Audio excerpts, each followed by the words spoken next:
আলী রাদিয়াল্লাহু আনহুর ঘটনা।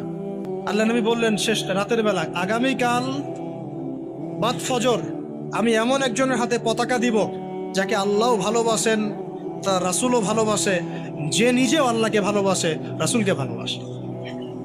সব সাহাবীরা আকাঙ্ক্ষা করলেন যে আমি হব সেই। ওমর ইবনুল খাত্তাব মনে করছেন আমি মনে হয় সেই সাহাবী।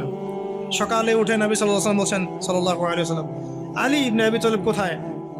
নামাজে আসেনি কেন? বলা হলো তার চোখ উঠেছে, চোখে অনেক প্রবলেম, চোখ ফুলে গেছে, কষ্টে আসতে পারে না, ডেকে নিয়ে আসা হলো।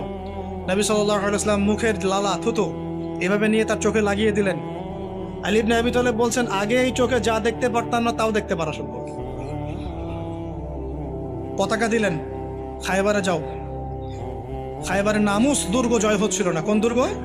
নামুস। খায়বারে যাও, ওখানে মারহাব একজন সেনাপতি আছে, ইহুদিদের বড় কমান্ডার।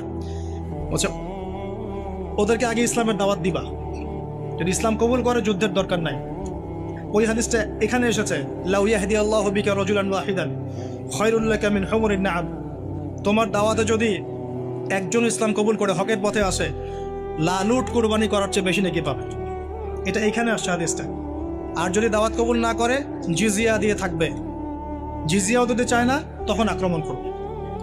এই সুন্নাহ মেনে আমরা যুদ্ধ করেছি, সুন্নাহ মেনে। মুসলমানরা যখন যুদ্ধ করেছে, মুসলমানদের হাতে কোনো নারী নিহত হয় নাই, কোনো শিশু নিহত হয় নাই। আর এদের তো যুদ্ধের কোনো জ্ঞান নাই, সব যুদ্ধ অপরাধ, এদের সবই যুদ্ধ অপরাধ। এরা কাউকে ছাড়বে না, নারী শিশু আবাল বৃদ্ধ সবাইকে ম্যাসাকার করে ফেলা।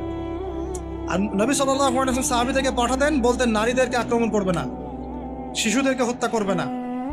কেউ যদি যুদ্ধের মাঠেও কালিমা পড়তে চায় তাকে কালিমা পড়ার সুযোগ দিবে।